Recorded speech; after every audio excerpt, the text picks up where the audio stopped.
Hello friends, तो आज हम देखने वाले बर्कले हार्टले विधि द्वारा किसी तनु विलयन के परासरण दाब का प्रयोगात्मक निर्धारण किस प्रकार किया जाता है, इसका सचित्र वर्णन कैसे किया जाता है। ठीक है, तो ये मोस्ट इंपॉर्टेंट क्वेश्चन है। इस क्वेश्चन को हम सॉल्व करेंगे। ठीक है, तो इसको चित्र सहित पूरा समझेंगे। क्या कह रहा है कि बर्कले हार्टले विधि द्वारा किसी तनु विलयन के परासरण दाब का प्रयोगात्मक निर्धारण किस प्रकार किया जाता है, इसका सचित्र वर्णन कीजिए। ठीक है, तो इसका देखो इस चित्र से पूरे इसको समझेंगे। तो चलिए शुरू करते हैं वीडियो। तो हमें परासरण दाब के प्रयोगात्मक निर्धारण करना है। ठीक है, तो देखो ये चित्र को पहले समझ लो। देखो ये यहाँ पे पिस्टन लगा हुआ है, ये है दाब गेज, ये यहाँ पे विलयन भरे हुए हैं, ये विलायक है, ये अर्ध, देखो ये वाली जो अंदर वाली नली ये सरन नली है, और जो बाहर की ये जो दिख रही है ये अर्धपारगम झिल्ली है। ये यहाँ पे आपकी केस नली लगी हुई है, ये स्टॉप कोक है ये। ठीक है, ये दाब गेज बताई रही है क्या, और ये आपका स्टील का पात्र है। तो ये पूरा चित्र है। इसी चित्र से हमें समझना है कि ये आपका परासरण दाब इससे निर्धारित कैसे किया जाता है। तो इससे पहले आप एक चीज़ जान लो। तो देखो परासरण दाब में होता क्या, आपको पता होगा कि विलायक के जो कण होते हैं वो अर्धपारगम झिल्ली से होकर विलयन में जाते हैं। अर्धपारगम में झिल्ली से होकर विलयन में जाते हैं। ठीक है, ये जो अर्धपारगम झिल्ली होती है इससे कौन जाता है, विलायक के कण जाता है। और कहाँ पे जाते हैं, विलयन की तरफ। तो जब विलयन की तरफ जाते हैं तो विलयन की तरफ जाते हैं। ठीक है, विलयन के कण नहीं जाते क्योंकि वो अवाष्पशील ठोस होते हैं, वो इससे अर्धपारगम झिल्ली से नहीं निकल पाते। केवल विलायक के कण ही बाहर निकल पाते हैं, तो ये विलयन की ओर जाते हैं। आप देखो क्या होगा जब ये विलयन की ओर जाएंगे। ठीक है, तो ये विलयन की ओर जाएंगे, विलायक के कण जो होंगे अर्धपारगम झिल्ली से होते हुए विलयन की ओर जाएंगे। तो अब देखो इसमें जब विलयन की ओर अगर जाना, इसका देखो ये विलायक जो है विलयन की ओर लगातार जा रहा है। अगर आपको इसे रोकना है तो आप क्या करोगे, एक यहाँ पे दाब लगाओगे। तो दाब लगाओगे जिसके कारण ये क्या होगा, विलायक जो है विलयन की ओर न जाकर ये उल्टा वापस चला जाएगा। तो इस क्रिया को ही परासरण दाब कहते हैं। ठीक है, तो इस क्रिया को क्या कहते हैं, परासरण दाब। क्योंकि ये जब विलयन की ओर विलायक के कण जा रहे होते हैं, जब इसके रोकने के लिए हम आवश्यक जो बाह्य दाब लगाते हैं उसे कहते हैं परासरण दाब, जिसके कारण ये इधर नहीं जाता, फिर रुक जाता है वहीं पे। ठीक है, तो विलयन की ओर ये नहीं जाता। इस दाब को हम क्या कहते हैं, ऑस्मोसिक प्रेशर। ठीक है, तो इसे हम कहते हैं परासरण दाब। तो ये विधि होती है परासरण दाब की। तो इसी से हम समझेंगे पूरा चित्र, क्योंकि इसमें यही कहा गया तनु विलयन के परासरण दाब के प्रयोगात्मक निर्धारण किस प्रकार किया जाता है। तो हम इसी को समझेंगे। तो देखो वही बताया गया कि देखो परासरण दाब की निर्धारण की जो बर्कले और हार्टले विधि, उसके द्वारा क्या बताया गया है कि बर्कले और हार्टले की विधि में अर्धपारगम झिल्ली द्वारा। ठीक है, तो देखो क्या होगा, बर्कले और हार्टले की विधि में अर्धपारगम झिल्ली द्वारा क्या होता है, बर्कले और हार्टले की विधि में अर्धपारगम झिल्ली द्वारा विलायक से पृथक विलयन पर बाह्य दाब लगाया जाता है। देखो वही चीज़ अभी हमने बताया, परासरण दाब में क्या होता है, जब विलायक से विलयन की ओर जा रहा होता है तो विलायक से पृथक विलयन पर क्या लगाया जाता है, बाह्य दाब लगाया जाता है, जिसे परासरण दाब कहते हैं। और विलायक के अर्धपारगम झिल्ली में होकर विलयन में प्रवेश होने को रोकने के लिए, देखो क्या कहा गया, विलायक के अर्धपारगम झिल्ली से जो विलयन की ओर वो जा रहा है उसे रोकने के लिए विलयन पर लगाया गया आवश्यक दाब लगाया जाता है, जिसे हम परासरण दाब कहते हैं।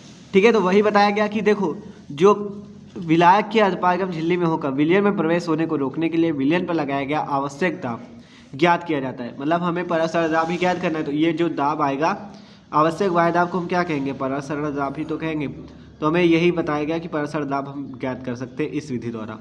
तो परासरण को रोकने के लिए विलयन पर लगाया गया आवश्यक अतिरिक्त दाब विलयन का परासरण दाब कहलाता है। ये क्रिया जो है परासरण की है, जिसमें क्या होता है, विलायक के कण अर्धपारगम झिल्ली से होते हुए विलयन की ओर जाते हैं।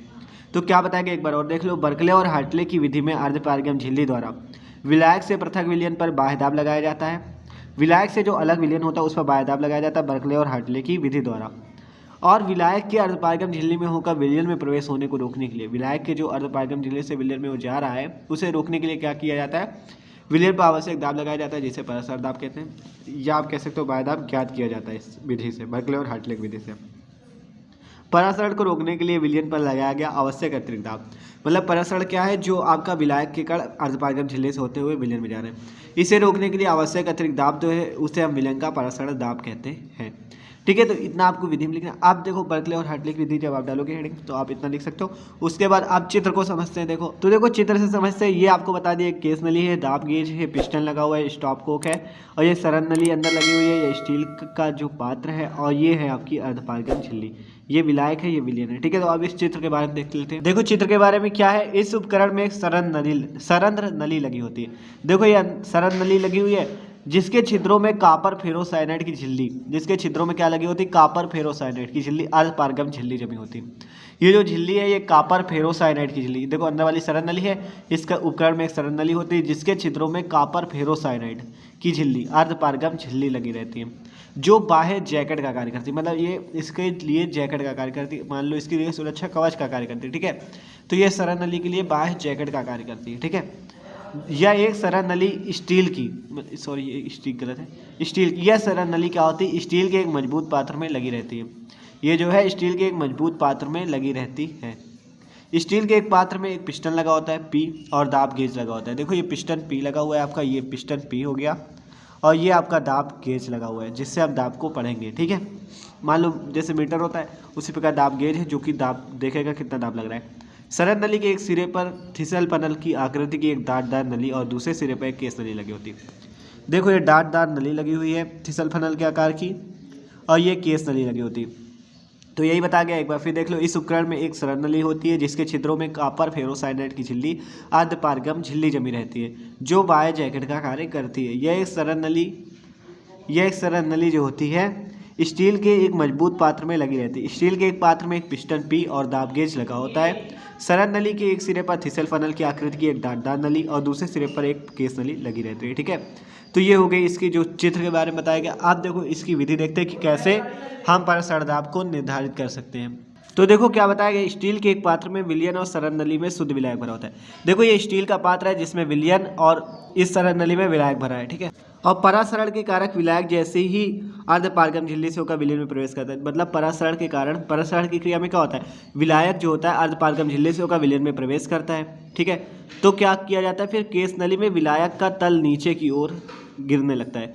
मतलब देखो जब विलायक जो है अर्धपारगम झिल्ली से होते हुए विलयन में जाएगा तो ये कम होता जाएगा, तो केस नली में विलायक का तल क्या होता जाएगा, कम होता जाएगा। आप इससे समझ सकते हो, मान लो कोई डिब्बा है उसमें पानी भरा हुआ है, ठीक है। तो इस पानी को जब यहाँ निकाला जाएगा तो ये पानी धीरे धीरे कम होता जाएगा ना, नीचे जाता जाएगा। तो वही बताया गया कि केस नली में क्या हुआ, ये विलायक का तल जो है ये नीचे जाता जा रहा है। तो यही बताया गया। देखो स्टील के एक पात्र में विलयन और सरल नली में शुद्ध विलायक भरा होता है। परासरण के कारण विलायक जैसे ही अर्धपारगम झिल्ली से होकर विलयन में प्रवेश करता है, केस नली जो कैपिलरी ट्यूब है उसमें क्या होता है, विलायक का तल नीचे की ओर गिरने लगता है।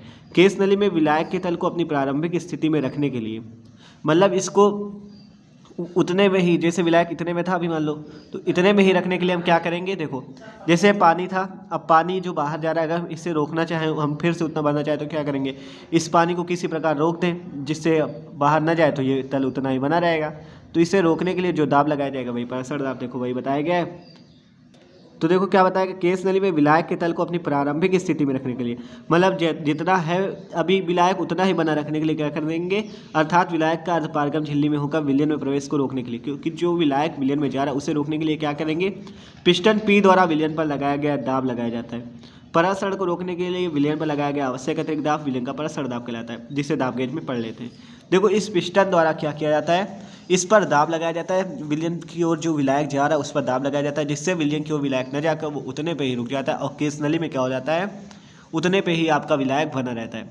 और इस जो दाब लगा इसे दाब गेज से पढ़ लेते हैं, तो जान जाते हैं कितना परासरण दाब लगा हुआ है, ठीक है। तो यही विधि है इसकी। देखो एक बार फिर से समझ लो, स्टील के पात्र में विलयन और सरल नली में शुद्ध विलायक भरा होता है। परासरण के कारण विलायक जैसे ही अर्धपारगम झिल्ली में होकर विलयन में प्रवेश करता है, केस नली में विलायक का तल नीचे की ओर गिरने लगता है। मतलब जब वो विलायक विलयन की ओर जाता है तो वो उसका तल क्या होता है, नीचे होता है, क्योंकि वो विलायक कम होने लगता है, ठीक है।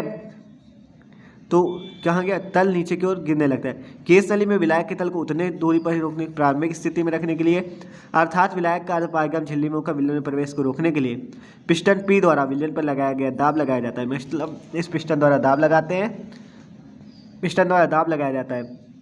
परासड़ को रोकने के लिए विलयन पर लगाया गया आवश्यक अतिरिक्त दाब विलयन का परासड़ दाब होता है, जिससे दाब गेज में पढ़ लेते हैं। हम इस दाब गेज में इसको पूरा पढ़ लेते हैं, ठीक है। तो देखो ये है परासरण की पूरी विधि, इसे हमने पूरा चित्र सहित समझ लिया है। ये सरल नली स्टील का पात्र पूरा चित्र सहित हमने आपको समझा दिया, ठीक है। तो यही था बर्कले हार्टले विधि द्वारा जो किसी तनु विलयन के परासड़ दाब का प्रयोगात्मक निर्धारण किस प्रकार किया जाता है, इसका सचित्र वर्णन कीजिए, ये क्वेश्चन था, ठीक है। तो क्वेश्चन बहुत ज़्यादा इंपॉर्टेंट है, भले ही 2018 पूछा गया, लेकिन 2022 के भी बोर्ड एग्जाम में आने की संभावना इसकी पूरे चांसेज हैं। तो आप इसे भी पूरा तैयार कर लेना, और बहुत आसान है, आपने देखा कितनी आसानी से हमने इसे पूरा समझ लिया, ठीक है। तो भाई अगर वीडियो अच्छा लगा तो प्लीज़ वीडियो को लाइक जरूर कर दीजिएगा। Okay, thanks for watching this video.